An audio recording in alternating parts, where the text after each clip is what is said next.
Fueron construidas por nuestros antepasados antes de Cristo, a una escala increíble. Sus creadores se atrevieron a llevar la ingeniería a niveles desconocidos que aún hoy nos sorprenden. Arquitectura y escultura siguen en pie, a la sombra de sus geniales creadores. Ahora, desvelando los secretos del pasado, podemos acceder a los enigmas de su construcción, que les valió la más alta distinción como las 7 maravillas del mundo antiguo.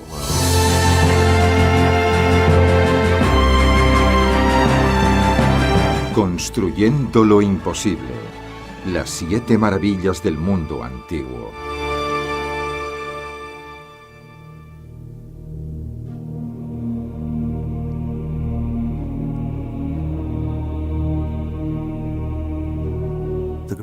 La Gran Pirámide es la única superviviente de las 7 maravillas del mundo, los monumentos más bellos y majestuosos de la historia de la humanidad.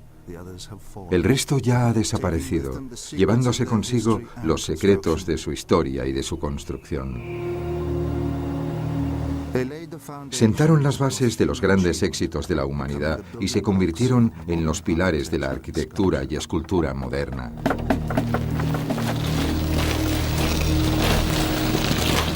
Desde la mayor pirámide del mundo al primer rascacielos, las 7 maravillas del mundo fueron enormes proyectos de construcción. Sus creadores aceptaron el reto para satisfacer sus enormes ambiciones. Las 7 maravillas del mundo son un buen ejemplo de cómo algunos construyen para impresionar y levantan obras y construcciones a una escala increíble, como si desearan que la gente al verlo dijera, ¿cómo han podido hacer todo esto? Para solucionar problemas de construcción casi insuperables, algunos arquitectos con visión de futuro tuvieron que resolver algunas incógnitas con resultados extraordinarios. Los jardines colgantes de Babilonia estaban situados en lo alto, mostrando todo su colorido en medio del desierto. Los jardines colgantes de Babilonia me intrigan muchísimo. De las 7 maravillas del mundo, es la que yo preferiría que siguiera en pie. Es algo tan extraordinario que hace volar la imaginación. Exóticos y misteriosos nos han hechizado a lo largo de los siglos. Si el pueblo de Babilonia se asentaba en una árida llanura, ¿cómo pudieron concebir algo así? Los jardineros de la antigüedad tenían grandes conocimientos de horticultura, pero ¿qué plantas podían cultivar en los jardines colgantes? Las primeras grúas fueron utilizadas para construir el templo de mármol más grande del mundo. Estaba sostenido por un conjunto de columnas estriadas de 18 metros de altura. ¿Cómo pudieron nuestros antepasados conseguir tanto detalle trabajando a esa gran escala? Utilizando técnicas muy simples, solventaron los problemas más difíciles. Con precisión milimétrica fueron bajando los bloques de mármol macizo de 40 toneladas de peso. Es uno de los ejemplos de cómo los arquitectos griegos dieron respuesta al deseo de construir enormes edificios con enormes bloques de piedra, que requerían nuevas tecnologías para conseguirlo.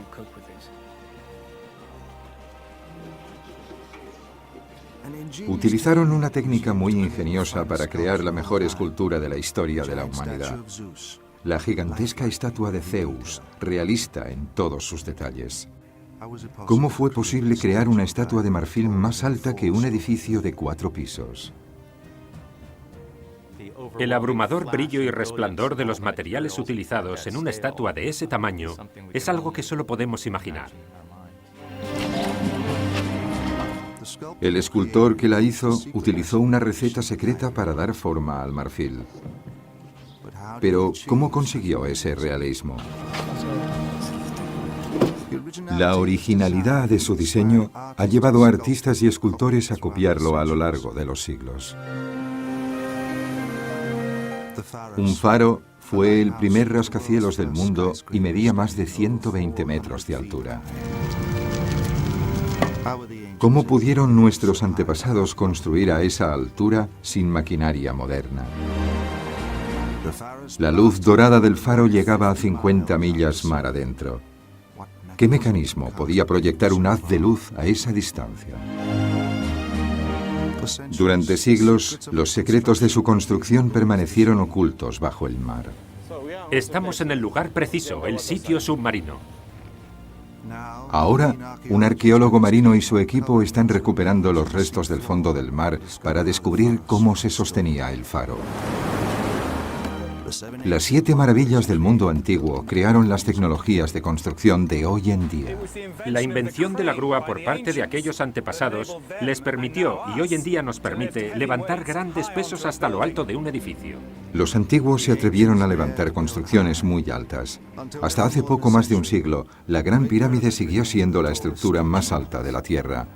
Solo gracias a la ingeniería moderna hemos dominado la tecnología para levantar edificios aún más altos, construyendo nuestros mejores rascacielos e incluso edificios hechos de vidrio. Una cosa que he aprendido a respetar de los egipcios son las proporciones de esas pirámides. Los egipcios lo hicieron correctamente hace 4000 años. Los antiguos constructores corrieron riesgos para intentar lo imposible. Ahora nada se deja al azar. Los ordenadores nos han permitido poner a prueba los diseños, cosa que antes no podíamos hacer, y eso nos ha dado confianza para seguir trabajando en ellos y arriesgarnos. Un buen ejemplo del temprano uso de los ordenadores fue el edificio de la Sydney Opera House, con una estructura excepcional. Hoy en día los edificios llegan al cielo, pero sus cimientos están profundamente anclados en el pasado. Se basan en las 7 maravillas del mundo antiguo, que siguen desafiándonos y sorprendiéndonos después de miles de años. Sus orígenes se encuentran en el antiguo mundo griego.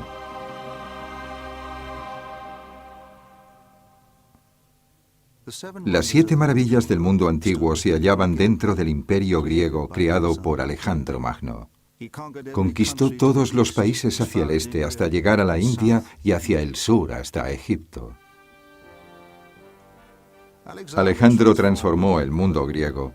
A raíz de sus conquistas, Grecia entró en una edad de oro, de brillo y sofisticación. En cualquier caso, la idea de las 7 maravillas es inconcebible sin Alejandro Magno, ya que fue gracias a sus conquistas en Oriente que se creó el gran mundo griego, donde estaban ubicadas esas maravillas. Alejandría, la ciudad que lleva el nombre del general griego, se convirtió en la ciudad más maravillosa del mundo y en el centro de todo el conocimiento.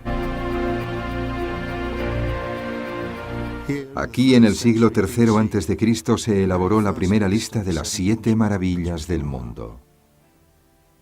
Alejandría, con su famosa biblioteca, era el gran centro del saber del momento. Uno de los mayores estudiosos vinculados a la biblioteca fue Calímaco. Calímaco escribió un libro sobre las maravillas del mundo, y es posible que en ese libro incluyera la lista de las 7 maravillas que hoy en día tenemos. El libro de Calímaco fue destruido. Actualmente, la lista más antigua que se conserva de las 7 maravillas del mundo se encuentra en un poema o epigrama del siglo II a.C. Fue escrito por un griego, Antípatro de Sidón. He posado mis ojos sobre la muralla de la dulce Babilonia, una calzada para carruajes, y sobre la estatua de Zeus de los Alfeos. He contemplado los jardines colgantes, el coloso de Helios, la enorme obra humana de las altas pirámides y la gigantesca tumba de Mausolo. Pero cuando he visto la casa de Artemisa que se alza hacia las nubes, todo eso ha perdido su esplendor, quedando a la sombra, y he dicho, el sol jamás apareció tan grande más allá del Olimpo. Pero ¿por qué había 7 maravillas? Probablemente el simbolismo de la palabra 7 se remonta a Babilonia, donde encontramos el origen de la semana de 7 días, por ejemplo, y que parece estar relacionado con la idea de que existe un mes lunar de 28 días que consta de 4 fases, de 7 días cada una de ellas. Los griegos creían que había 7 planetas, incluyendo la luna y el sol, así que la idea de que el 7 era un número importante tenía una base natural. Después de Antípatro, la lista de las 7 maravillas fue cambiando a lo largo de los siglos, a medida que las civilizaciones sucesivas iban incluyendo sus propios logros. Los romanos añadieron el Coliseum. Los escritores cristianos incluyeron el Arca de Noé y el Templo de Salomón en Jerusalén. La lista actualmente aceptada de las 7 maravillas del mundo antiguo fue recopilada durante el Renacimiento. Cuando el artista holandés Maarten van Heemskerk llegó a Roma en el siglo XVI, Fidias se quedó tan impresionado con los tesoros clásicos de la ciudad que hizo una serie de grabados representando las 7 maravillas del mundo. Sin duda se vio influido por los monumentos romanos que contempló allí, y los utilizó como base de sus grabados representando las 7 maravillas. Los grabados de Heemskerk apenas se parecían a las 7 maravillas de la actualidad. 6 de ellas ya habían sido destruidas y él no tenía ninguna evidencia. Pero sus obras definieron la lista hoy en día aceptada y reconocida. El faro de Alejandría, el faro más alto. El coloso de Rodas, una gigantesca estatua de bronce. El templo de Artemisa, el mayor templo de mármol. El mausoleo de Halicarnaso, la tumba más elaborada. La estatua de Zeus, muy realista en sus detalles. Los jardines colgantes de Babilonia, vegetación exuberante en el desierto. Y la base de todas ellas, la Gran Pirámide. A pesar de que las 7 maravillas formaban parte del imperio griego, solo una se encontraba en la Grecia continental. En el siglo V a.C., Grecia fue invadida por el ejército persa. En el año 480 a.C., los persas conquistaron Atenas, destruyendo gran parte de la ciudad. Sin embargo, los griegos contraatacaron y derrotaron a los persas. Al cabo de 10 años, el gran estadista Pericles subió al poder. Gracias al botín de guerra, Atenas ahora era muy rica. Pericles hizo construir diversos monumentos para conmemorar su victoria, incluyendo un nuevo templo a la diosa Atenea, el Partenón. Estaba decorado con espléndidos frisos. Los más famosos hoy en día son conocidos como los mármoles de Elgin. En el Partenón trabajaron los mejores escultores griegos.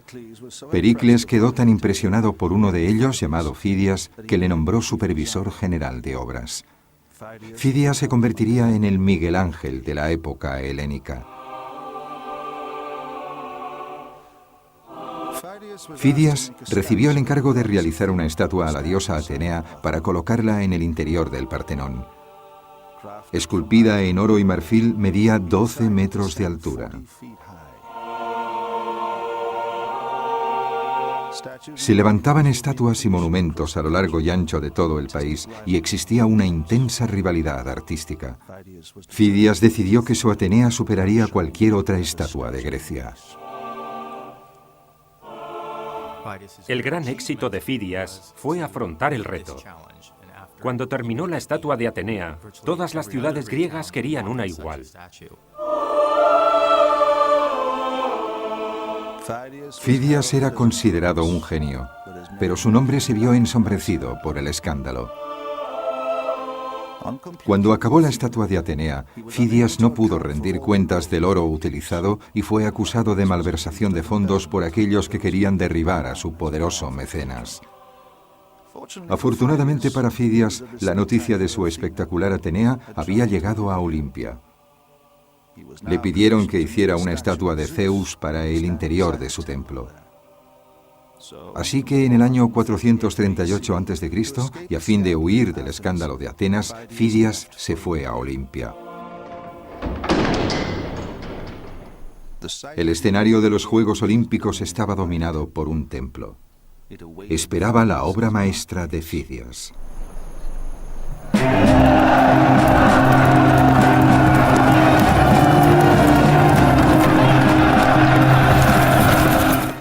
Los Juegos Olímpicos atraían a competidores de todo el mundo helénico.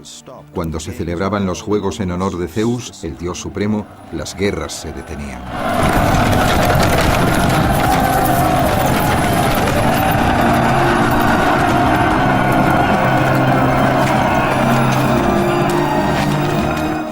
Fidias llegó a Olimpia para ocuparse de su nuevo encargo. Con su reputación en juego, se dirigió al gran templo. Todo indica que los iliones, al ver u oír lo que sucedía en Atenas, dijeron: queremos una estatua igual y queremos que la haga Fidias. Y fueron y se la encargaron.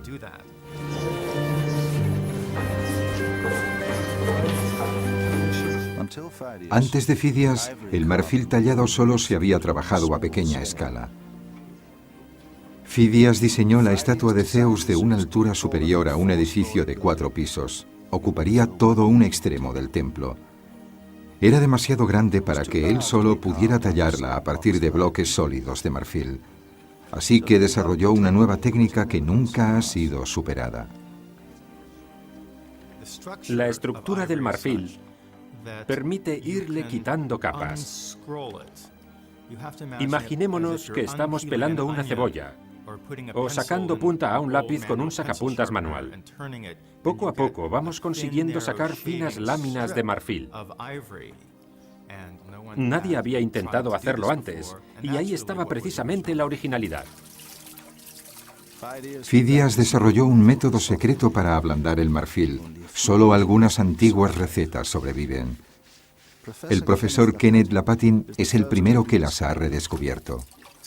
Algunas parecen fantásticas, como envolverlas en piel de pescado, cosa que yo nunca he intentado hacer. Otras nos hablan de hervirlas durante 3 días con raíces de mandrágora, según parece un método peligroso. Otras nos dicen que las sumerjamos en aceite, algo que a mí no me ha funcionado. Sin embargo, una de ellas nos habla de ponerlas en remojo en vinagre. Yo lo hice y resultó. El marfil, es decir, los dientes, principalmente de calcio, desprenden algunos de sus componentes y se vuelve suave y flexible, lo que permite moldearlo y darle forma que mantendrá cuando se seque. La genialidad de Fidias combinó todas estas técnicas, procedentes de diversos procesos artesanos, para elaborar esta maravilla del mundo.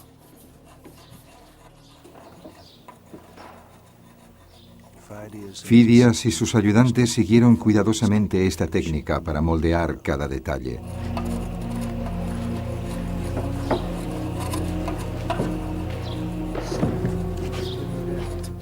Cada pieza de marfil se hizo a la medida exacta. La estatua de Zeus empezó como una estructura de madera.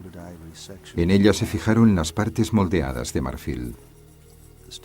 La estatua fue construida pieza a pieza hasta llegar a 14 metros de altura. Pasaron 7 años hasta que Fidias se dio por satisfecho y consideró que todo estaba perfecto. Entonces la estatua de Zeus fue montada en el interior del templo. Tenía muchísima fama, pero nada de eso te preparaba para el shock que sufrías cuando entrabas por la puerta del templo y veías la imagen.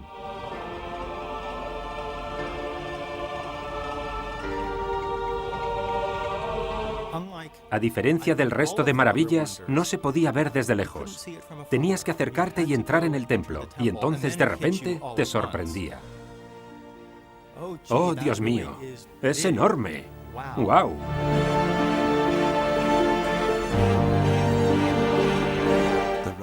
El escritor Estrabón, en el siglo I después de Cristo, fue crítico con esta revolucionaria composición.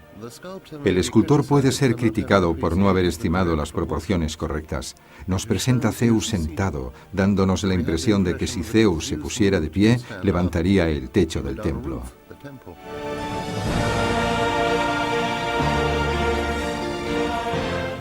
Zeus está sentado quieto.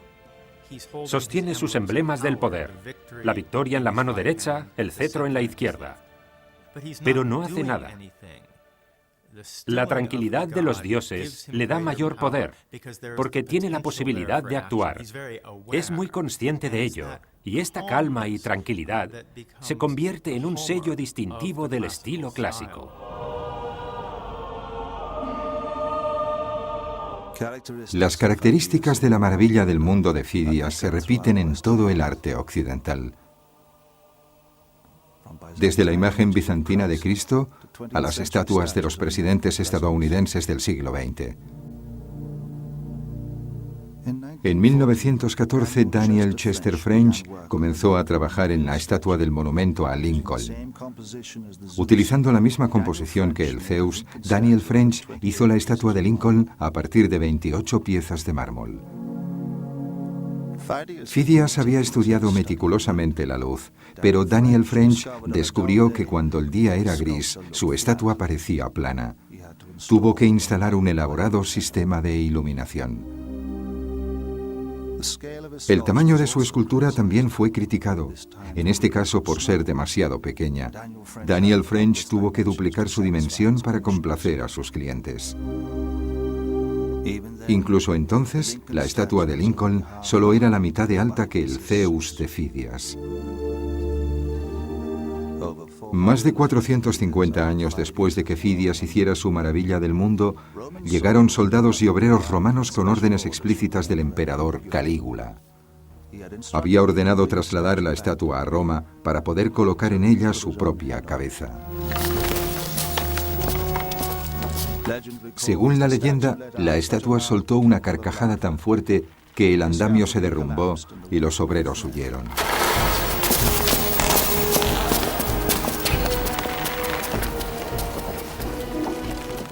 Afortunadamente para ellos, el despiadado emperador fue asesinado antes de que regresaran a Roma con las manos vacías.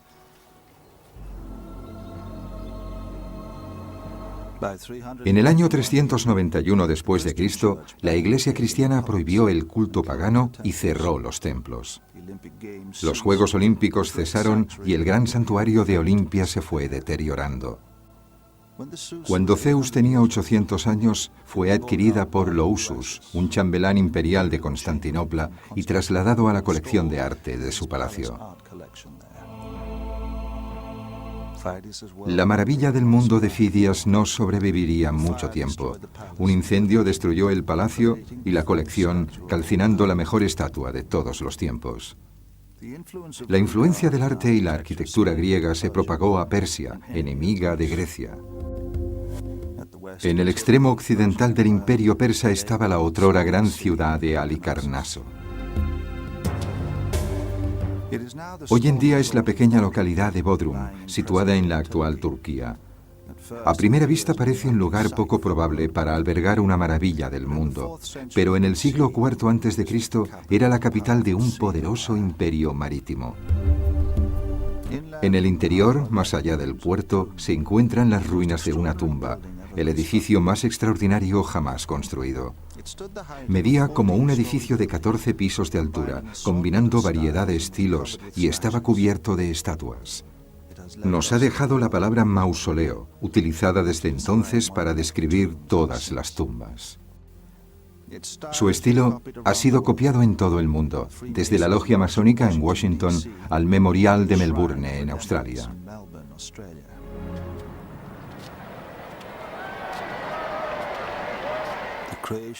La creación de esta increíble estructura se debió a la clarividencia de una figura extraordinaria de la historia, todavía poco conocida, el rey Mausolo. Un gobernador persa o sátrapa se convirtió en rey de esta zona, conocida como Caria. Mausolo tenía un comportamiento poco usual e incluso se casó con una de sus hermanas, Artemisia. Imprevisible y testarudo, fundó una dinastía basada en el control tiránico. Mausolo se casó con su hermana mayor Artemisia, algo muy curioso porque los matrimonios entre hermanos parece que no habían existido en la familia antes de su generación.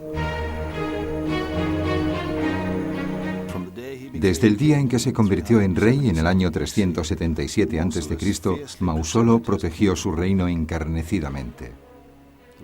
Las ruinas de la puerta de Mindos son todo lo que queda de sus grandes murallas, que se extendían 11 kilómetros alrededor de la ciudad. También reunió una flota de 100 naves. Según la tradición persa, tenía una fortaleza que ocupaba el lugar donde actualmente está el castillo. Obviamente, Mausolo era un hombre muy poderoso, que había triunfado políticamente y había vencido en la guerra.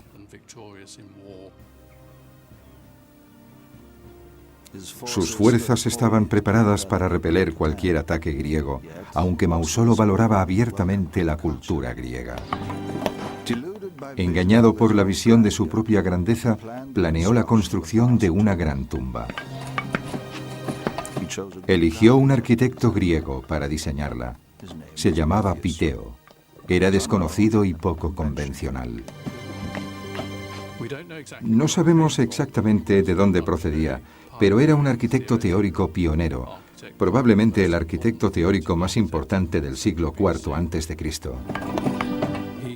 Tenía opiniones muy firmes sobre lo que valía en el diseño arquitectónico y lo que no. Los persas tenían una tradición en la construcción de tumbas. Mausolo quería seguir el ejemplo del rey persa Ciro el Grande, pero su tumba sería mucho más grande. Piteo diseñó un edificio extraordinario. Desafiaba los estilos convencionales de la época. Dejando aparte la Gran Pirámide, su altura sería 2 veces la de cualquier otro edificio conocido del mundo occidental, 14 pisos de altura. La tumba sería única e incorporaría diferentes estilos de diferentes países. En la parte superior, algo nunca intentado antes en la arquitectura, una gran estatua. A continuación, un techo escalonado inspirado en las pirámides de Egipto. Debajo, unas columnas griegas propias de la arquitectura de los templos.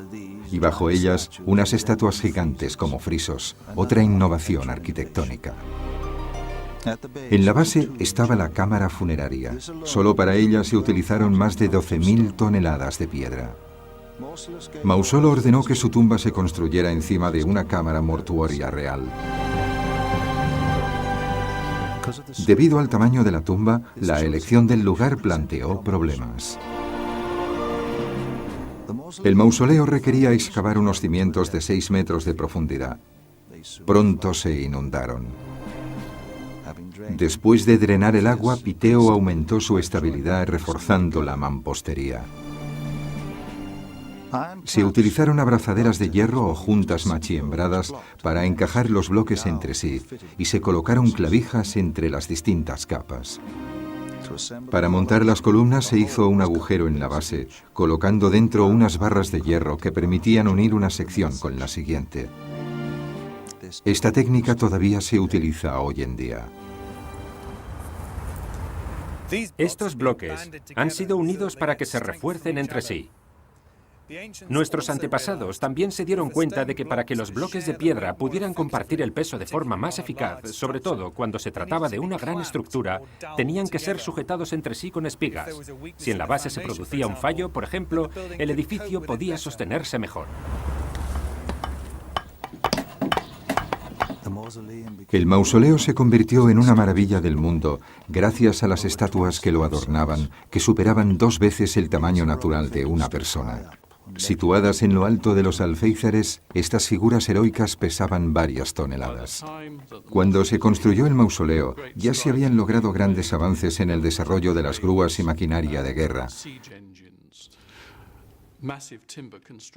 Enormes estructuras de madera sobre ruedas, capaces de levantar pesos muertos a más de 40 metros de altura. Actualmente damos por sentado que podemos utilizar maquinaria en las labores de construcción.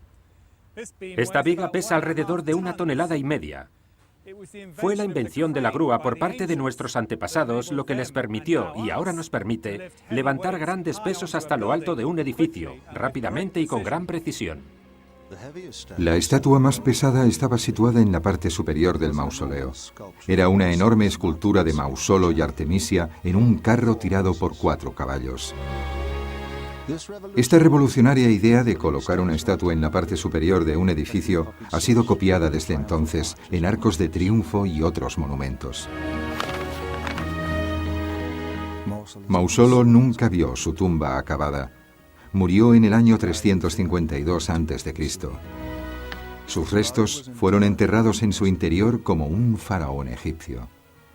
Artemisia, su hermana y vidua, heredaría la corona y demostraría ser más temible que el propio Mausolo.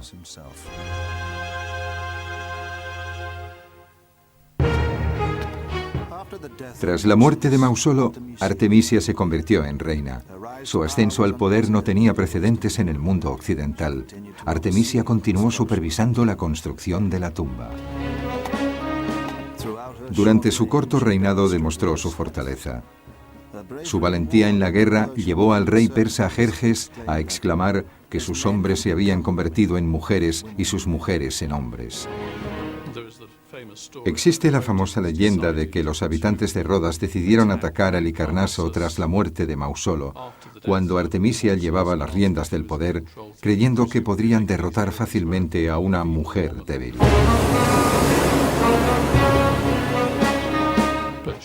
Sin embargo, ella logró engañarlos y los capturó.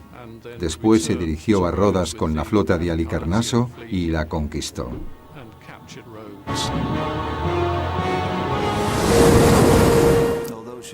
Pero a pesar de que parecía ser invencible, la muerte de su hermano había debilitado a su espíritu. Su caída fue tan trágica que más tarde fue idealizada por los artistas del Renacimiento. Según parece, estaba totalmente obsesionada con su hermano mayor, hasta el punto de que tras su muerte, supuestamente mezcló cenizas de sus restos con vino y se lo bebió. Posiblemente sea esta una de las razones por las que no le sobreviviría muchos años. Artemisia gobernó durante solo 2 años antes de morir. Fue enterrada junto a Mausolo, su hermano y esposo. Viajaron al otro mundo en su carruaje.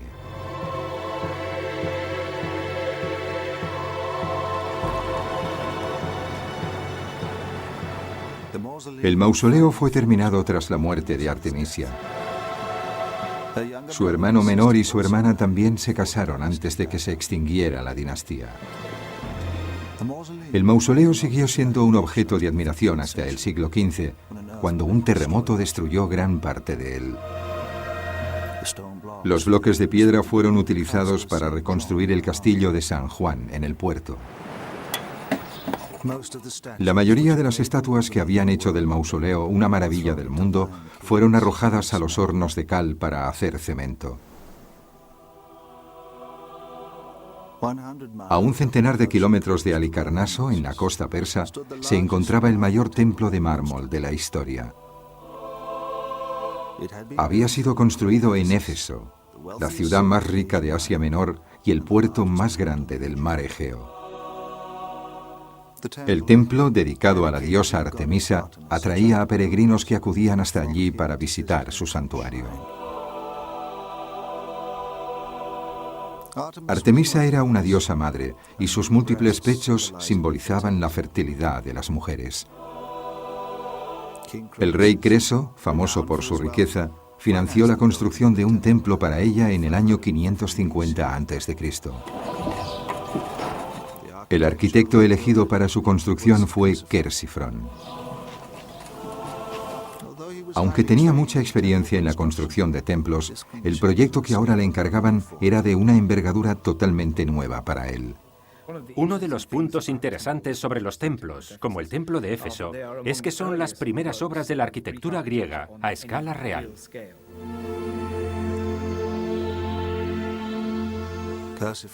Es posible que Quersífron visitara los templos de Tebas en Egipto y que se inspirara en su entramado de columnas.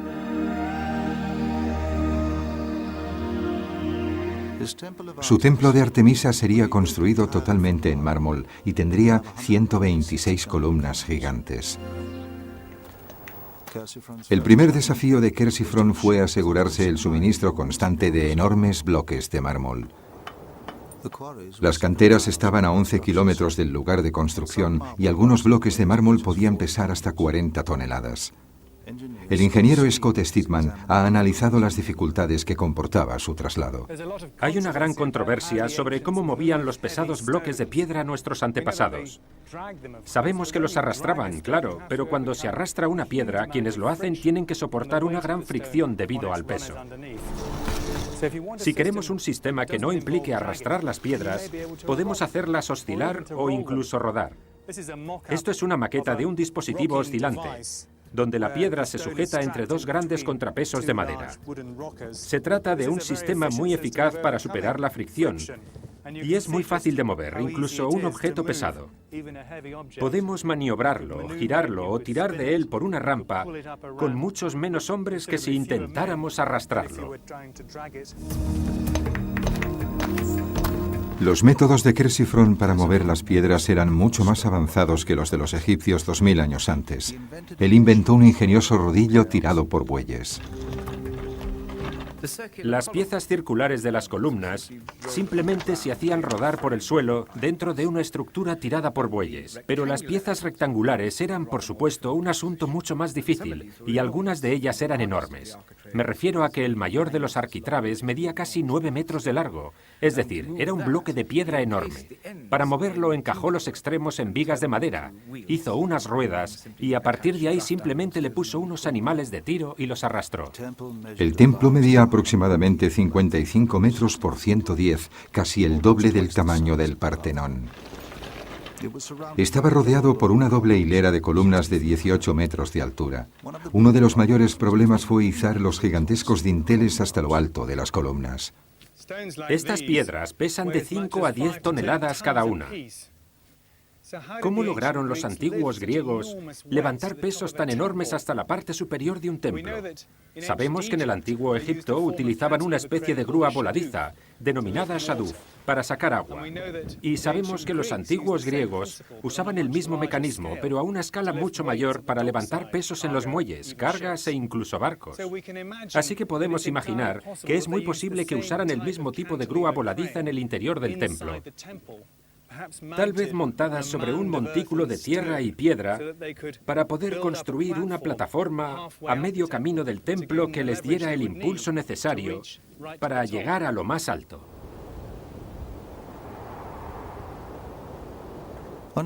A diferencia de anteriores civilizaciones, los hombres de Quersifrón disponían de herramientas de hierro.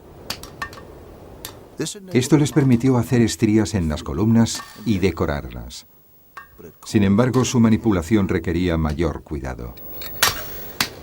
Una de las grandes dificultades planteadas al maniobrar estos enormes bloques de piedra es la precisión que se necesita para colocarlos en el lugar exacto del edificio. Hacen falta técnicas que permitan ajustarse al máximo y realizar pequeños cambios de posición, etc.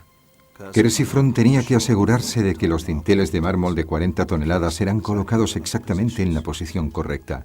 De lo contrario, todo el templo podía venirse abajo como un castillo de naipes. Estuvo a punto de suicidarse cuando tuvo que enfrentarse a la colocación de la última pieza.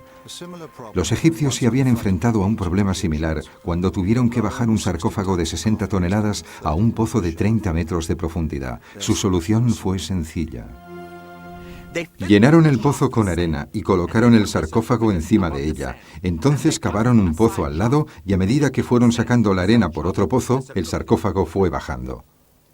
Quersifrón adoptó esta técnica egipcia para resolver su problema.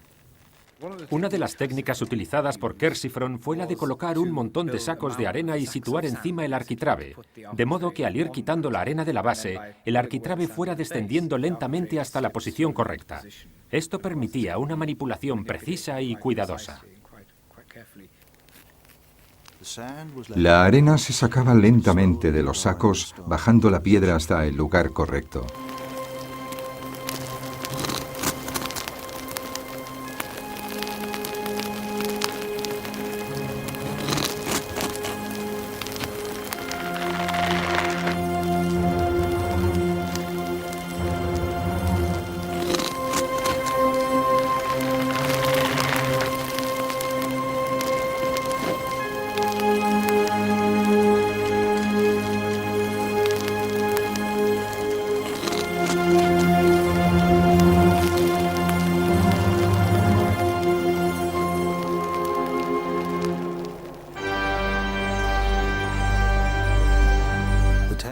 La construcción del templo de Artemisa duró 50 años y Quersifrón murió antes de su finalización. Su hijo continuó la obra para acabar la construcción. El templo se convirtió en una gran atracción turística. Entonces, la noche del nacimiento de Alejandro Magno, llegó la tragedia.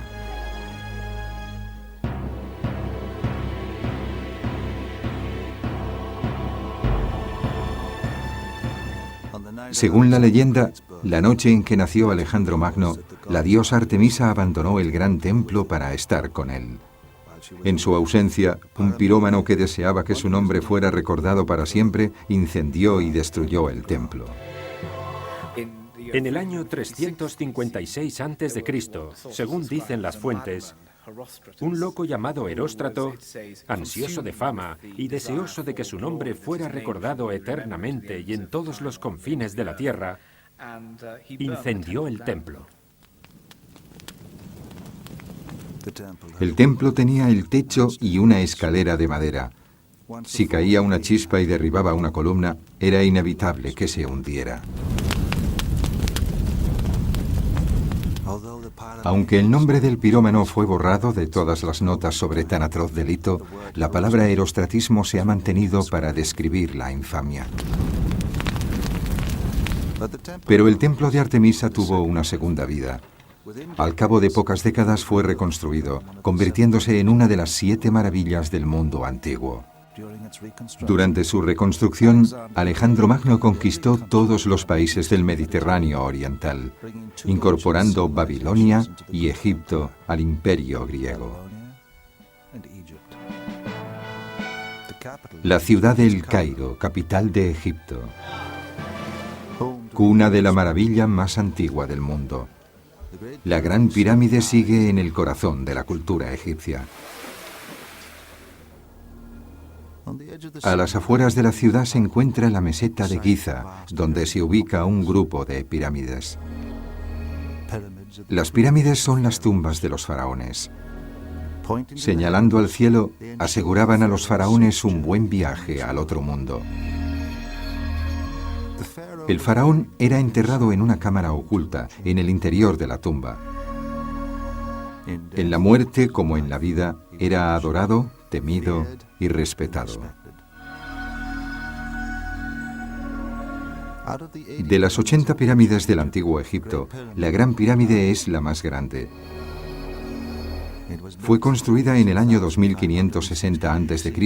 por el faraón Keops. Al igual que todos los faraones, Keops era más que un rey. Los egipcios creían que era la viva imagen de un dios que había bajado a la tierra. La Gran Pirámide es la estructura de piedra más grande del mundo. Eclipsa todas las comparaciones. Casi tan alta como el monumento a Washington, dentro caben 5 catedrales. Sin embargo, su construcción se llevó a cabo sin maquinaria, incluso sin herramientas de hierro.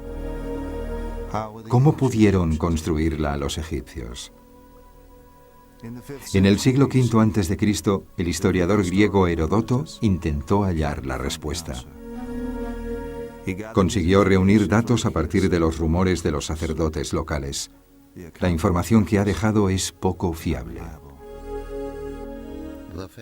El faraón Keops obligó a sus súbditos a trabajar como esclavos para su propio beneficio.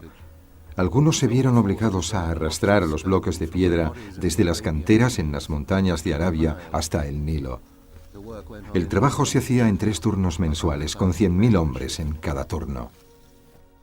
La maldad de Keops no es algo que se pueda considerar, a partir de lo que dice Heródoto, como un hecho histórico irrefutable. Es cualquier cosa menos eso.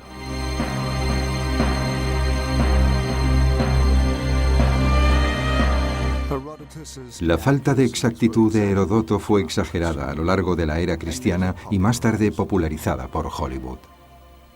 Los productores, cuando hacen este tipo de películas, muestran a los esclavos construyendo la pirámide.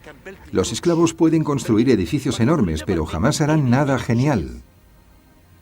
Pero si haces algo con cariño y crees que es la tumba del rey, que será un dios, entonces lo consigues. Garantizar el éxito del viaje al otro mundo del faraón era el deber de todos los egipcios. A los campesinos se les pedía que trabajaran en estas cosas como un servicio al país, ya que los esclavos, naturalmente, no participaban en ellas. Los egipcios no tenían un sistema de esclavitud en el sentido griego o romano.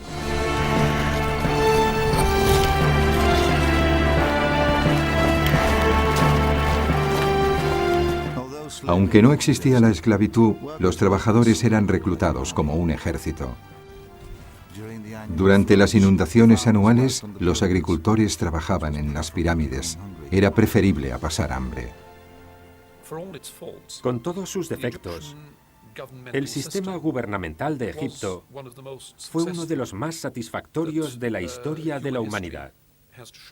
Fue un sistema de gobierno que duró más de 3000 años. Y los sistemas solo duran mientras existe cierto grado de consentimiento por parte de los pueblos sometidos.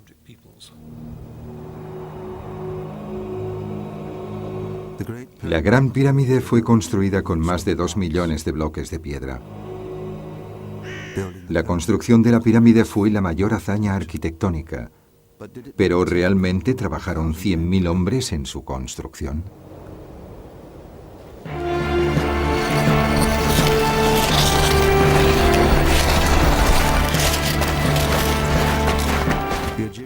Los egipcios tenían experiencia en la construcción de pirámides. Su línea de producción era muy eficiente.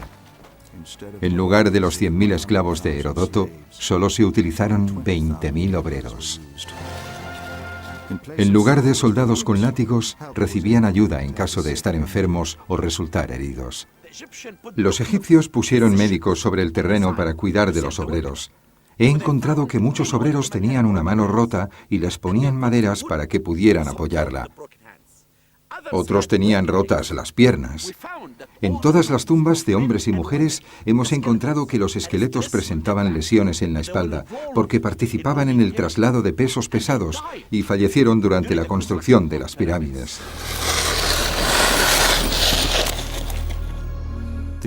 La meseta de Giza fue elegida como emplazamiento debido a la cantidad y calidad de la piedra de construcción. Los hombres vivían aquí en barrios obreros y llevaban la cabeza rapada para evitar los piojos.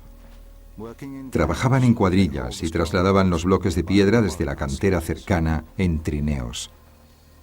Un dibujo de la tumba de un noble muestra este proceso a gran escala. Un coloso siendo arrastrado. A menudo se colocaban traviesas o guías en el suelo para reducir la fricción, pero no había rodillos debajo del trineo. A Hollywood, a la industria cinematográfica, le encantan los rodillos. Colocan a una multitud de israelitas aplastados bajo los rodillos y ya tienen una buena imagen. Pero no hay indicio de ningún rodillo. Y de rodillas, hay alguien aplaudiendo y diciendo, como indica el texto egipcio, Yehutihotpah Merinesu, algo equivalente en egipcio a ¿qué vamos a hacer con un marinero borracho? Se asegura de que todo el mundo empuja, da ritmo a toda la operación.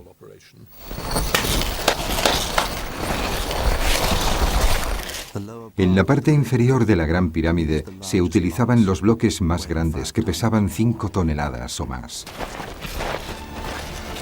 A pesar de que colocaban un bloque de piedra en su sitio cada 2 minutos, la construcción de la Gran Pirámide tardó 23 años. Si los egipcios tenían tiempo y disponían de mano de obra disciplinada y de estas técnicas, podían conseguir lo que necesitaban conseguir. Incluso hoy en día, la construcción de la Gran Pirámide sigue siendo el misterio más increíble en la historia de la arquitectura, la base de todas las maravillas futuras. Hoy en día, los edificios llegan al cielo, pero sus cimientos están profundamente anclados en el pasado. La piedra angular de todos ellos fue la Gran Pirámide. El aspecto rugoso de la Gran Pirámide enmascara la precisión de su construcción. Hace años se desprendió su revestimiento calizo y fue utilizado para reconstruir algunos edificios del Cairo. Pero la pirámide sigue siendo la construcción de piedra del planeta realizada con mayor precisión. Ocupa 13 hectáreas, el equivalente a 9 campos de fútbol, pero todos sus lados tienen una exactitud milimétrica. Personalmente creo que las pirámides levantaron Egipto. La construcción de las pirámides llevó a los egipcios a pensar sobre arte, arquitectura, astronomía, y es gracias a todo ello que se convirtieron en genios. Tenían que construir la tumba del rey que se convertiría en un dios. Los antiguos egipcios diseñaron la base como una brújula. Uno de los lados, alineado con las estrellas, va de norte a sur. Es incomprensible cómo pudieron crear un cuadrado exacto con la simple ayuda de la geometría y un poco de cuerda. El ingeniero Scott Steedman nos indica un posible método para trazar una pirámide que quizás fue el utilizado por los egipcios hace 4.500 años. Uno de los misterios de nuestros antepasados es cómo lograban hacer con tanta precisión construcciones tan grandes como las pirámides en desiertos como este. Hay varias teorías al respecto, pero he aquí una forma muy sencilla de trazar un ángulo recto. Simplemente hacen falta unos conocimientos básicos de geometría y un trozo de cuerda. A partir de ahí tenemos que encontrar el punto medio exacto y marcarlo. A continuación lo usaremos para trazar un ángulo recto, señalando una línea norte-sur por detrás de mí. Aquí está la mitad exacta. Voy a señalarla con un cordel verde para no perderla de vista. Scott forma un triángulo con la cuerda. Ata los extremos alrededor de dos postes situados en la línea norte-sur y estira la mitad de la cuerda buscando el punto medio.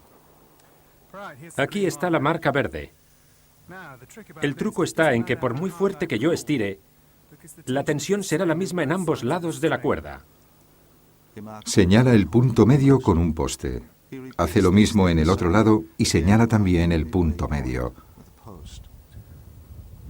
Alineando ambos puntos con un cordel, Scott ha creado un ángulo de 90 grados.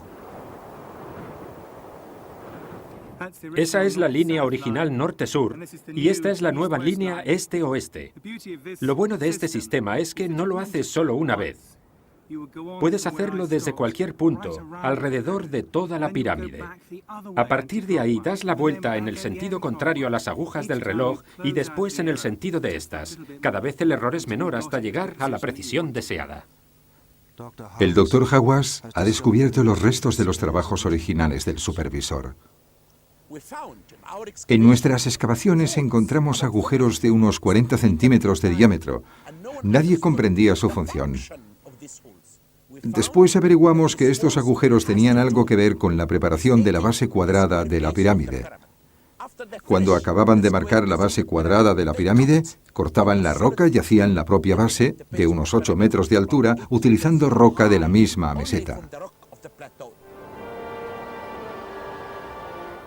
Trasladaban piedras de la cantera hasta una pequeña rampa y después las levantaban hasta la base.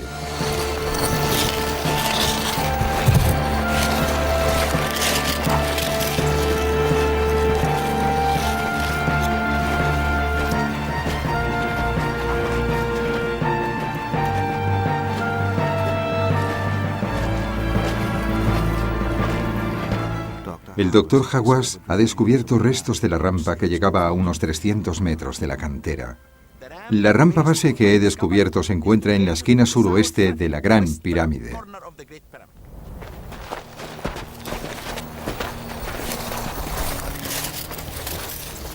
El Dr. Hawass cree que una vez habían llevado los primeros bloques de piedra hasta la base, los alzaban utilizando un cinto o una rampa en espiral. Esta se situaba en la parte exterior de la pirámide. Estaba hecha con barro y escombros.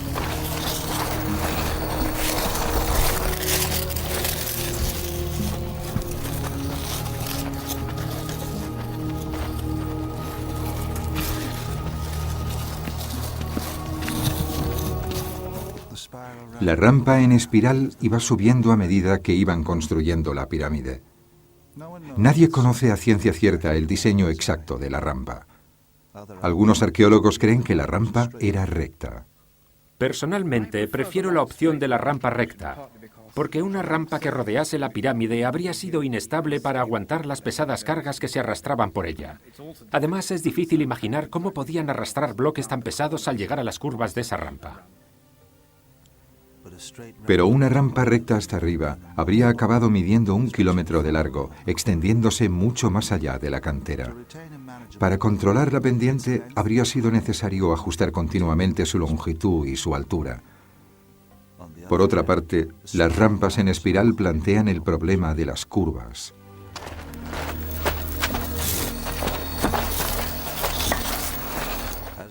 A medida que la Gran Pirámide iba creciendo, las piedras eran más pequeñas.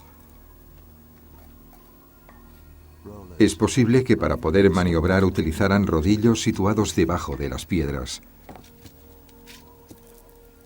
Los constructores usaban las técnicas más sencillas. Los egipcios utilizaban herramientas de piedra y herramientas de cobre a menudo mezclado con arsénico, que lo endurecía. Sin lugar a dudas no usaban hierro. De hecho, los egipcios llegaron a la edad de hierro en época muy tardía. Sin utilizar herramientas sofisticadas, las piedras se ajustaban con absoluta precisión a 150 metros de altura. Hasta hace poco más de un siglo y medio, la Gran Pirámide fue la construcción más alta de la Tierra. Una vez totalmente levantada, parecía una escalera.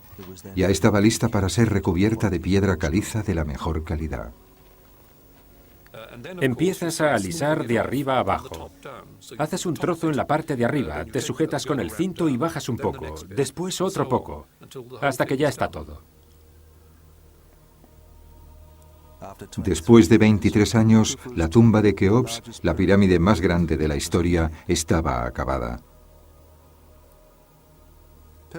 Las pirámides son las construcciones más antiguas existentes en la Tierra, y la Gran Pirámide es la única maravilla del mundo antiguo que sigue en pie.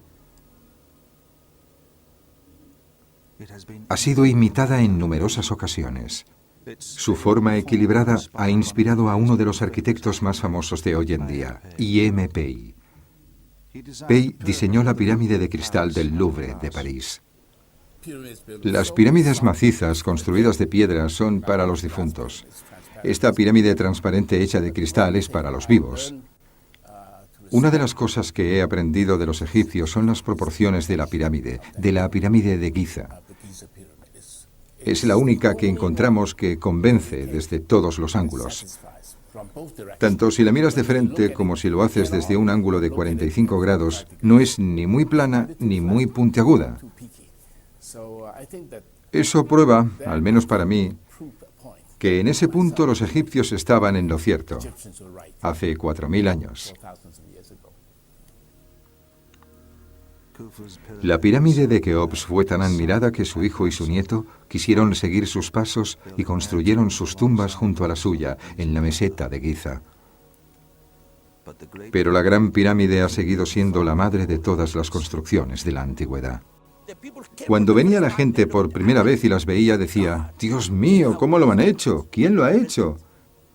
Los árabes, a su llegada en el siglo IX después de Cristo, exclamaron: «El hombre teme al tiempo y el tiempo teme a las pirámides».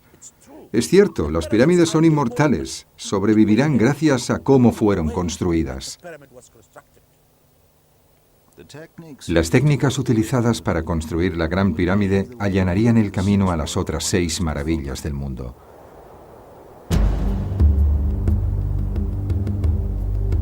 La Gran Pirámide, base del resto de maravillas del mundo, fue construida en el año 2650 a.C.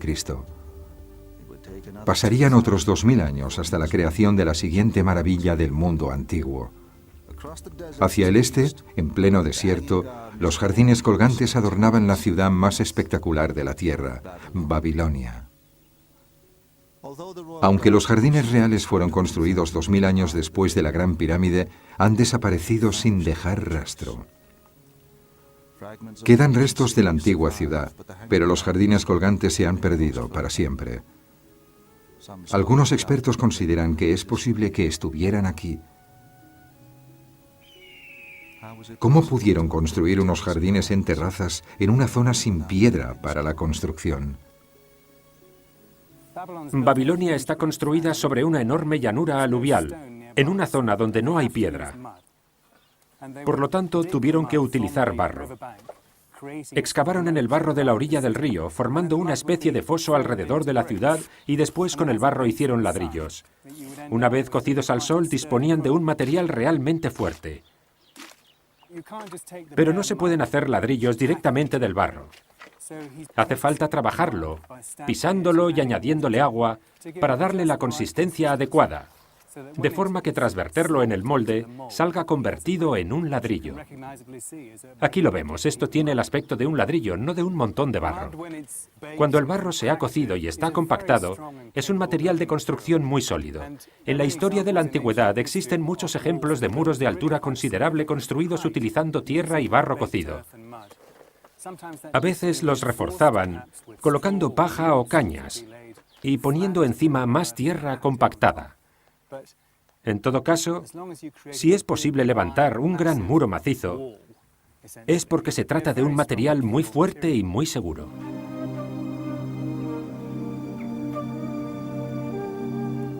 Babilonia estaba situada junto al Éufrates, en el actual Irak. En el siglo VI a.C., el rey Nabucodonosor la reconstruyó.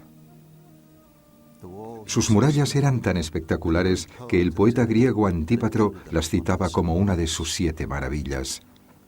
Heródoto también quedó impresionado ante ellas. Formaban un cuadrado. En la parte superior había pasarelas, suficientemente amplias como para permitir pasar 2 carruajes. A lo largo de las murallas existían un centenar de puertas de bronce. Rodeaban toda la ciudad y medían unos 90 kilómetros.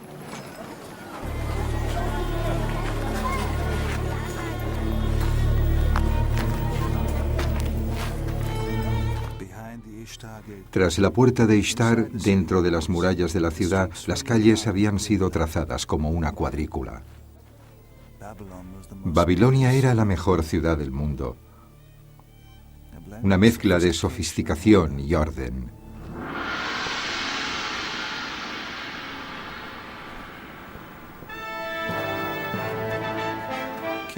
El rey Nabucodonosor gobernaba Babilonia desde su palacio. Nabucodonosor se casó con la princesa Amitis de Medea.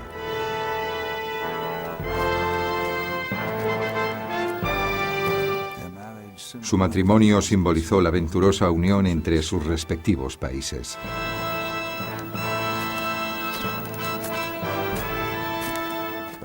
Babilonia esperaba gozar de un período de paz y prosperidad.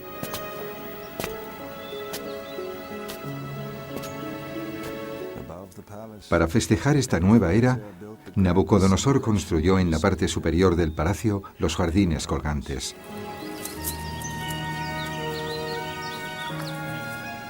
Una sorpresa espectacular para su reina. El relato más antiguo sobre ellos procede de Beroso, sacerdote que vivió 2000 años después de su construcción. Y dentro de este palacio, Nabucodonosor erigió los llamados jardines colgantes, porque su esposa, que había crecido en tierras de Medea, tenía pasión por las montañas. Los jardines a menudo dependen de los gustos del monarca de una cultura determinada. El soberano en cuestión quiere demostrar que él o ella pueden controlar el paisaje y hacer que florezca a su alrededor de un modo que Dios no puede. En Oriente Medio, la jardinería era una profesión respetada. Se cultivaban plantas para la medicina y para la fabricación de perfumes. La importancia otorgada a la fragancia puede explicar por qué los informes indican que algunos jardineros eran ciegos y otros eran mujeres.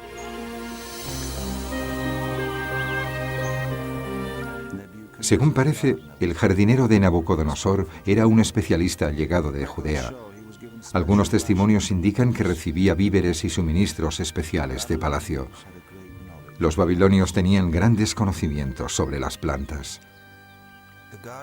Sin duda, los jardineros de Babilonia eligieron las plantas que consideraban que podían crecer mejor en el caluroso clima árabe. Las plantas se adaptaban de diversas formas a ambientes hostiles como Oriente Medio. Una de las maneras es tener las hojas como agujas, como en el caso de las coníferas o la grama. Su pequeña superficie garantiza una pérdida mínima de agua. Otras tienen hojas coriáceas para prevenir la pérdida de agua. A menudo son de un tono gris que refleja la luz del sol. Algunas plantas tienen las hojas cubiertas de pelillos que reducen el efecto secante del viento y atrapan el aire frío de la noche para mantener la planta fresca durante el día.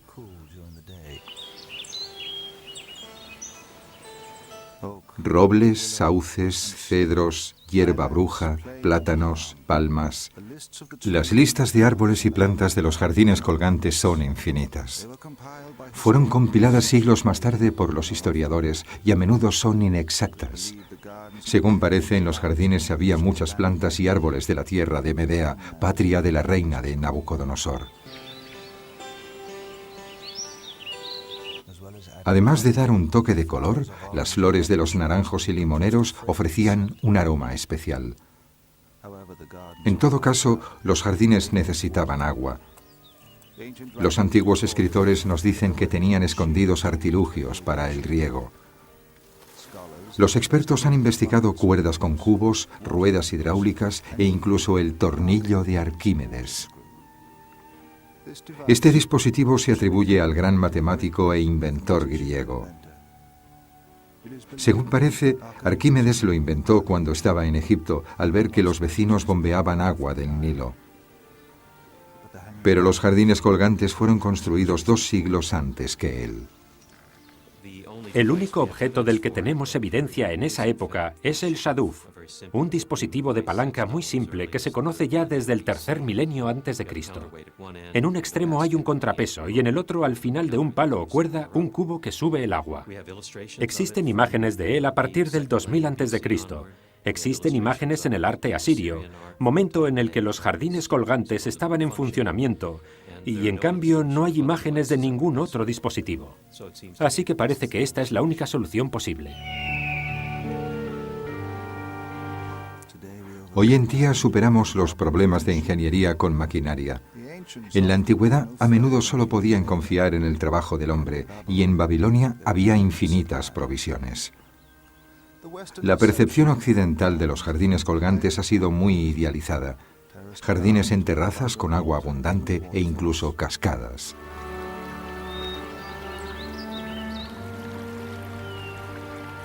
En las regiones áridas del desierto, el agua es tan valiosa como el oro. Es preciso controlar cuidadosamente su uso.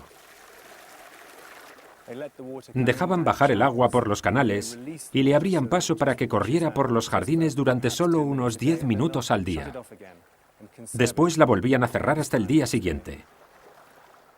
Una pequeña cantidad de agua ha creado gran variedad de color, árboles verdes, algo totalmente inesperado.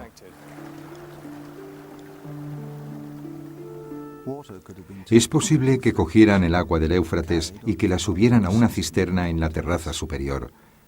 Desde allí se filtraría hasta llegar a los diferentes niveles del jardín.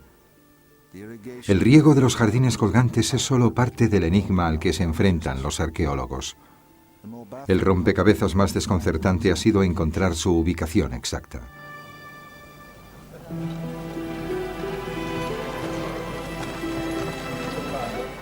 La ciudad de Babilonia era conocida en todo el mundo antiguo, pero era difícil encontrar testimonios de los jardines colgantes, incluso en el momento de su construcción.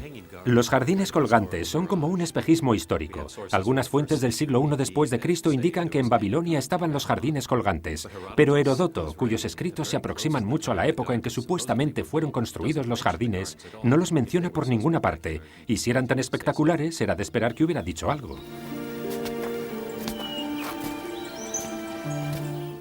Es probable que fueran destruidos un siglo después de su construcción.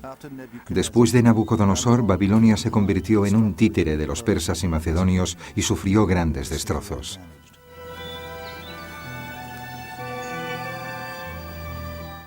Sabemos que Babilonia fue destruida por el rey persa Jerjes en el 480 a.C. Es difícil imaginar que la fragilidad del mecanismo y la fragilidad misma de las plantas pudieran sobrevivir a ese tipo de prueba.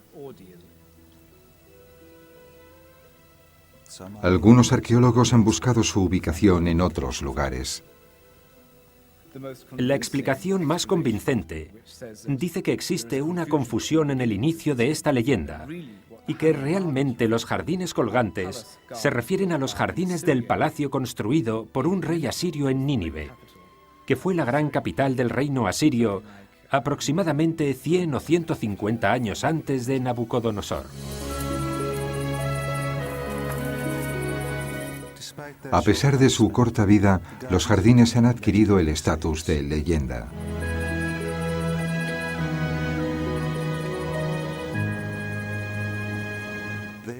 Siguen siendo la única de las 7 maravillas que muestra la belleza de la naturaleza y se consideran los jardines más famosos de todos los tiempos. Pero el equilibrio de poder en Oriente Medio iba a cambiar y con él el destino de Babilonia. El ejército persa, bajo el mando de Ciro el Grande, invadió el imperio babilónico.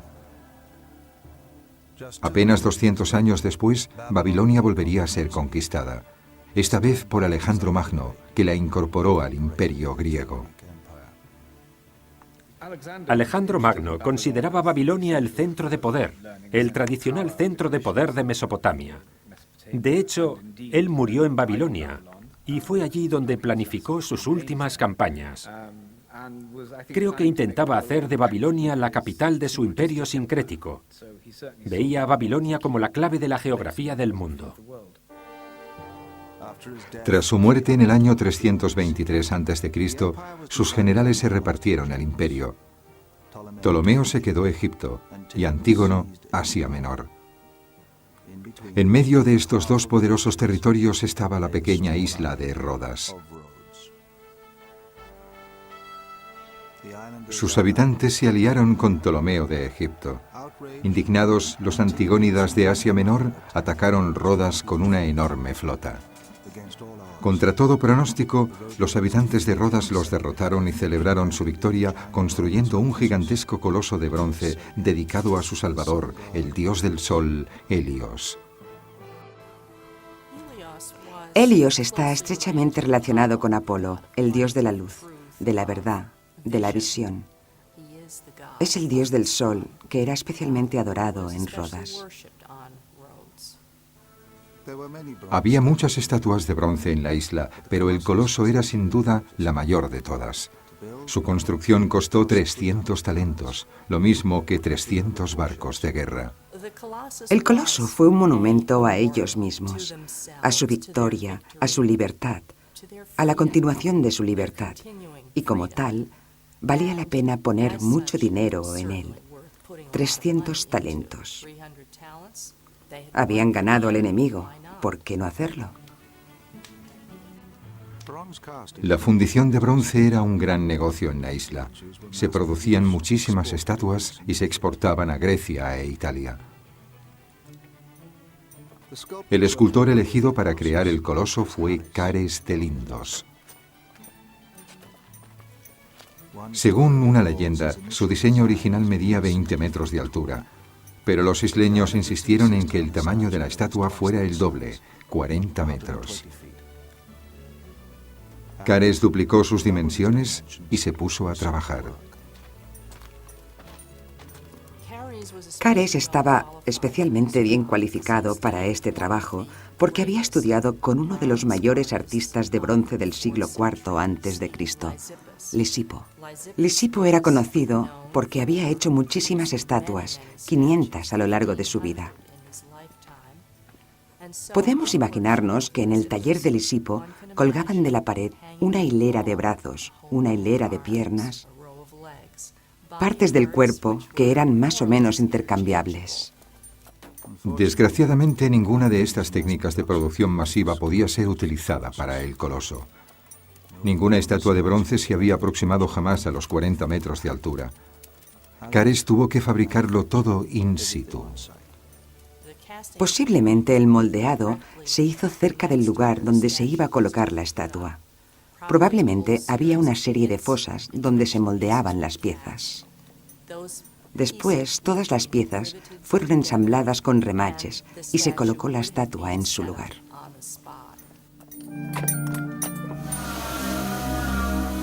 Las técnicas básicas de la fundición de bronce han cambiado poco a lo largo de los siglos. A partir de un modelo a escala, el primer paso es hacer una reproducción. Hoy en día se rellena un molde de látex con cera líquida.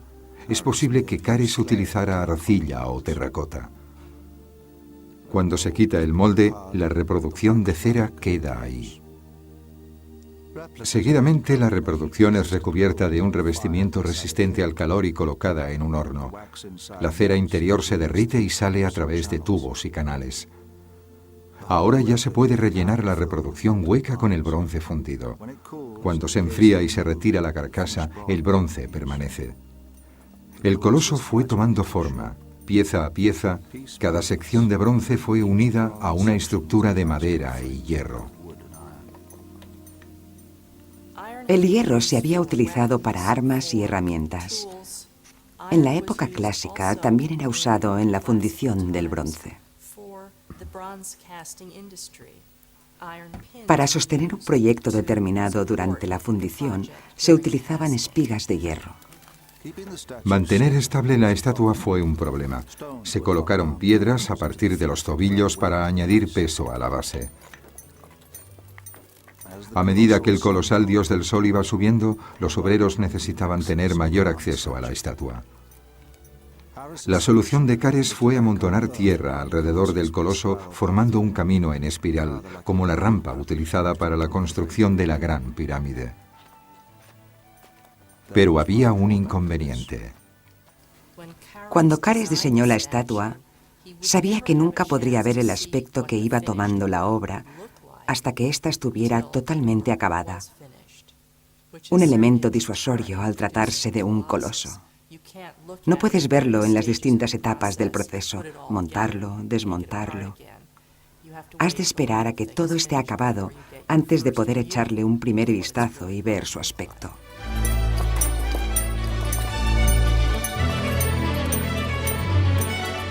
Cuando Cares llegó a la cabeza del coloso, la montaña de tierra medía 30 metros de altura. En total se habían utilizado 225 toneladas de bronce.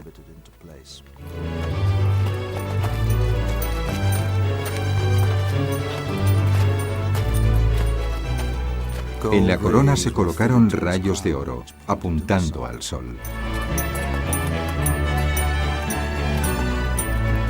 Tras 12 años de trabajo agotador, retiraron la montaña de tierra.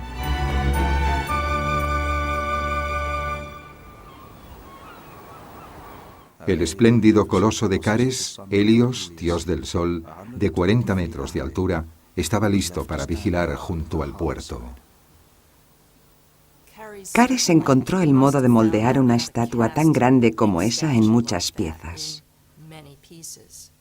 Lo que se le pasó por alto es que alguien le explicara cómo mantenerla en pie.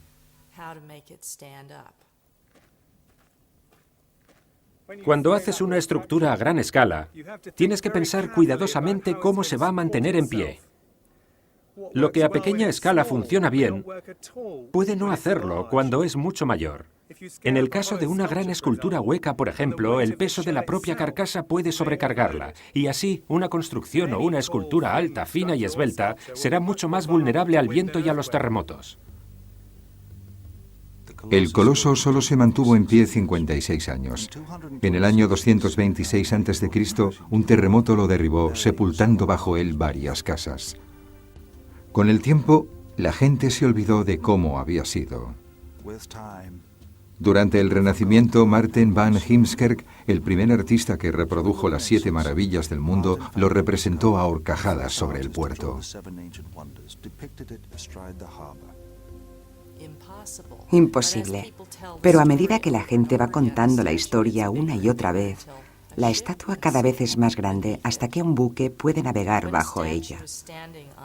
Cuando una estatua se mantiene en pie sobre sus 2 piernas y es una estatua desnuda, como sería esta, siguiendo la tradición de las estatuas de los dioses y héroes, las piernas tienen que estar muy juntas para proporcionarle el apoyo necesario.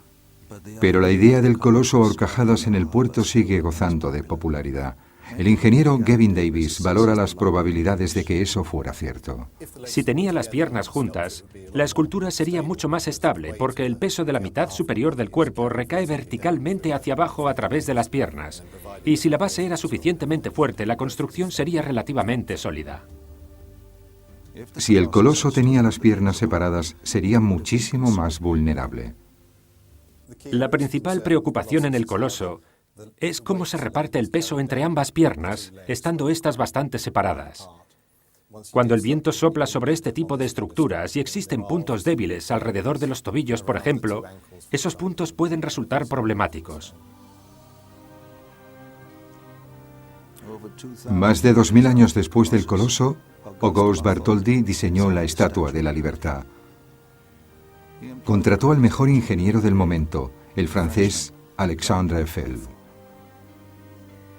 Evitando los errores del coloso, Eiffel introdujo tecnología revolucionaria para garantizar que la Estatua de la Libertad seguiría en pie eternamente. La Estatua de la Libertad fue una innovación en la ingeniería. Eiffel diseñó una estructura de hierro para formar una espina dorsal. La estatua, un armazón hueco hecho de cobre, se colgó sobre la estructura. En 1986, después de permanecer igual durante 100 años, fue sustituida. El arquitecto Blaine Kleiber formó parte del equipo de restauración. La estatua mide 47 metros de altura. Eso es todo el tramo hasta la parte superior de la antorcha.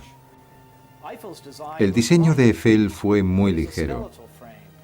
Se trata de una estructura esqueleto, que está anclada al pilón que hay en la base de piedra sobre la que reposa la estatua. A diferencia del Coloso de Rodas, la carcasa exterior es muy ligera. Está formada por 300 planchas de cobre de 80 toneladas de peso, un peso que se reparte a través de los tubos y barras del armazón del esqueleto central de Eiffel. Larry Belante fue el ingeniero consultor durante los trabajos de restauración. Parte de la idea moderna de que si la estructura es demasiado rígida se quebrará, y en cambio si tiene flexibilidad podrá soportar el viento, los cambios de temperatura y, como en el caso de las alas de un avión, subir y bajar sin romperse y caerse a trozos. Fue algo revolucionario en su momento y realmente solo así se podía hacer y conseguir que sobreviviera tanto tiempo como lo ha hecho.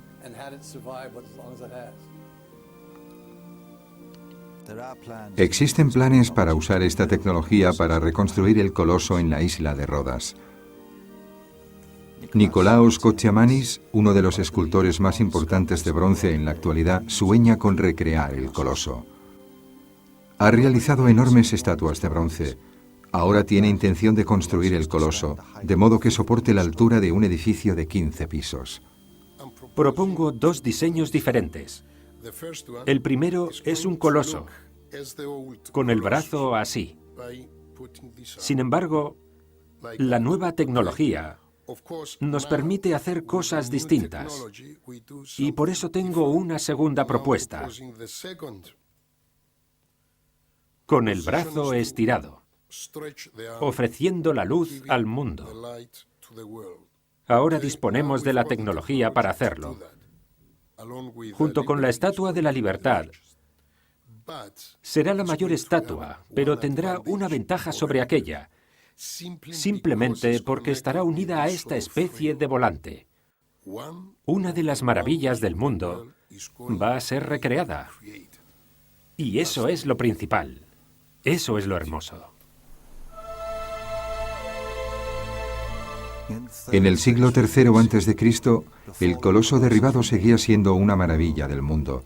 Viajeros de todo el Mediterráneo acudían en masa para admirar sus gigantescas ruinas. Un oráculo predijo que Rodas sufriría una gran desgracia si se reconstruía la estatua. Así que durante 900 años se quedó donde había caído. Cares, como su coloso, acabó como un hombre destrozado. La historia cuenta que calculó mal los costes de duplicar el tamaño de la estatua y se arruinó. Abrumado por las deudas, se suicidó.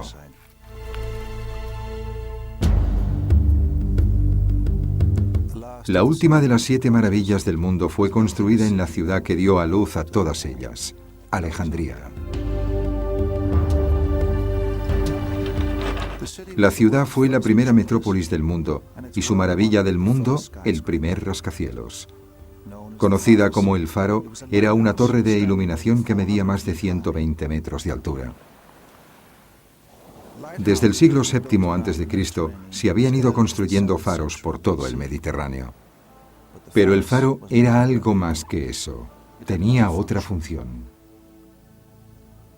En este caso, es una torre que expresa el poder, el control y el prestigio de la dinastía tolemaica, los reyes de Egipto en ese momento.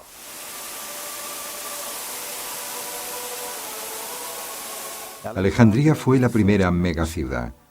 Se construían palacios junto a palacios, pero el faro siguió superando a todo. Sin embargo, hay otro aspecto en el que Alejandría gana algún punto, mejor dicho, varios, sobre cualquier otra ciudad del mundo. Construido durante el reinado de Ptolomeo II, el faro anunciaba al mundo la grandeza de Alejandría. Diseñado por el arquitecto Sóstrato de Cnido, tardó 12 años en ser construido.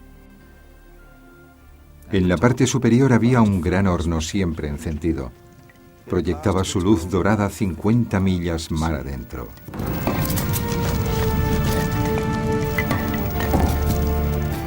Algunos documentos mencionan extraordinarios espejos que reflejaban la luz del sol y eran utilizados para quemar los barcos enemigos en el mar.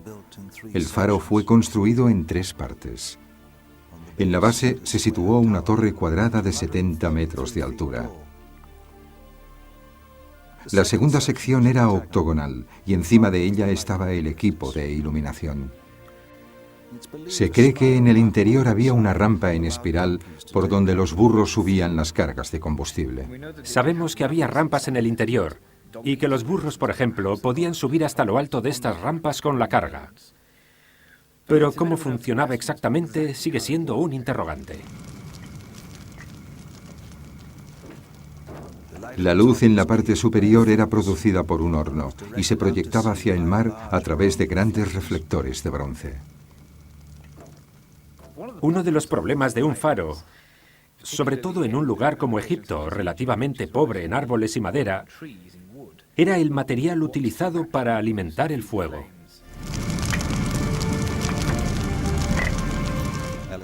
Alejandría era el puerto más grande del mundo griego y probablemente la ciudad tenía acceso a muchas materias primas. Se han sugerido diversos combustibles que van desde la madera y el aceite a las grasas y resinas de los árboles. El faro fue construido de bloques sólidos de granito y piedra caliza. A diferencia de los altos edificios de la actualidad, sus paredes tenían que soportar todo el peso de la mampostería de encima. Las cubiertas exteriores de los edificios modernos son muy delgadas, son totalmente de vidrio, y las paredes en sí no soportan apenas peso. Esto se logra mediante el uso de una estructura. Esto de aquí donde me apoyo es un puntal de acero. La planta baja y el interior pueden estar completamente abiertos. La tecnología de la construcción utilizando estructuras apareció hace poco, con la llegada de materiales modernos como el acero y el hormigón. Antiguamente se veían limitados a la piedra y tenían que construir unos muros extremadamente gruesos y pesados para poder alcanzar la altura deseada. En el siglo XIX, Gilles Bourdet, un precursor de Eiffel, realizó la copia más ambiciosa del faro. Aunque nunca se llegó a construir, incorporó una estructura interior de metal en el diseño de un faro para iluminar París. Construido totalmente en piedra, no se sabe muy bien cómo el faro podía ser tan alto. Sin embargo, hay muchos testimonios antiguos que así lo indican. El faro de Alejandría es realmente una de las 7 maravillas mejor documentadas. A finales de la época clásica dejó de ser un faro y pasó a ser utilizado como mezquita. En realidad lo que hicieron fue construir una mezquita en la parte superior, donde había estado el faro. Algunos historiadores árabes dicen haber subido hasta allí y ofrecen excelentes descripciones con detalles de sus dimensiones, así que podemos estar casi seguros de que era tal y como se describe. Hoy en día, donde estaba ubicado el faro, que se mantuvo en pie hasta el año 1303, existe un castillo medieval. Denominado como la pequeña isla sobre la que fue construido, el nombre de faro se ha convertido en un nombre genérico para todas las torres de iluminación. Al igual que el mausoleo y el coloso, el faro fue destruido por un terremoto. Durante 700 años sus restos han descansado en el fondo del mar. Sin embargo, recientemente un arqueólogo marino ha empezado a sacar a la superficie la maravilla del mundo que ha permanecido oculta durante siglos. Cuando el faro fue derribado al mar, sus enormes bloques de piedra se esparcieron por todo el puerto. El arqueólogo marino Jean-Yves Empereur ha estado excavando en el sitio submarino. Todavía no puede comprender el alcance de su descubrimiento. La primera vez que nos sumergimos, no podíamos imaginarnos tal enorme y caótica colección submarina de miles y miles de columnas, bases de columnas, capiteles, obeliscos, etc. Fue algo increíble. Y cada vez que nos sumergimos, incluso ahora, después de bucear aquí miles de horas, volvemos a la superficie con una sensación extraña. Es un espectáculo fantástico, no te lo puedes imaginar, no se puede describir. Hay que sumergirse para tener este sentimiento tan extraño. Entre sus descubrimientos se encuentra un enorme dintel de granito de 75 toneladas de peso que, según él, era una viga de soporte del faro. Estamos en el lugar exacto, en el sitio submarino. Esta es la plataforma desde donde saltamos.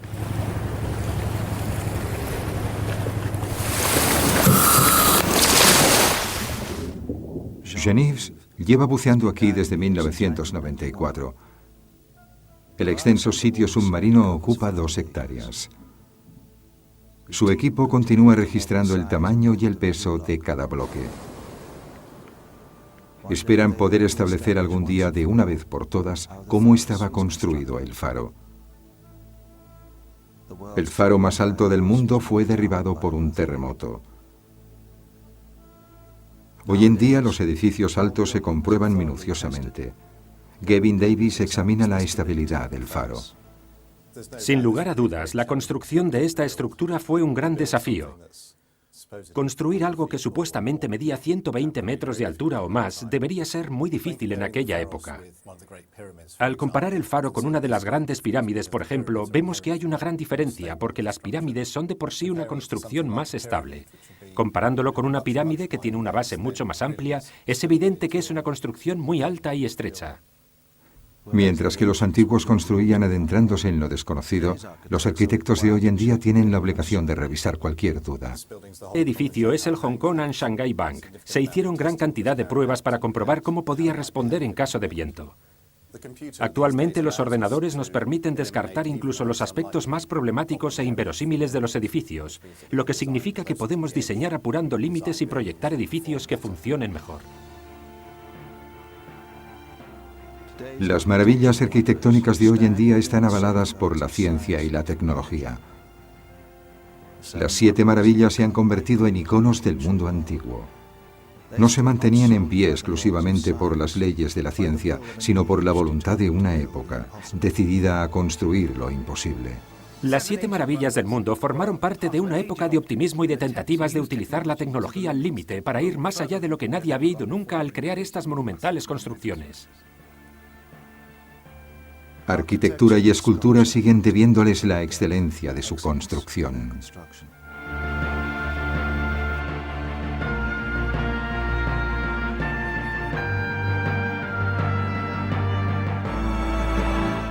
Todavía existe la idea de que en la antigüedad había 7 construcciones que fueron el paradigma de la grandeza y el éxito. Las 7 maravillas del mundo desafiaron a las mentes más privilegiadas. Incluso ahora todavía nos preguntamos cómo igualarlas. Si intentáramos elaborar una lista de las maravillas de la actualidad, ¿encontraríamos 7 o encontraríamos 200? Sus altos ideales han resistido la prueba del tiempo. Siguen siendo las piedras angulares de nuestras mejores construcciones. La arquitectura ha de tener una finalidad, y creo que el simbolismo de la pirámide es tan válido hoy en día como lo fue entonces. Las 7 maravillas del mundo antiguo establecen el nivel más exigente y mantienen vivos los sueños de la antigüedad.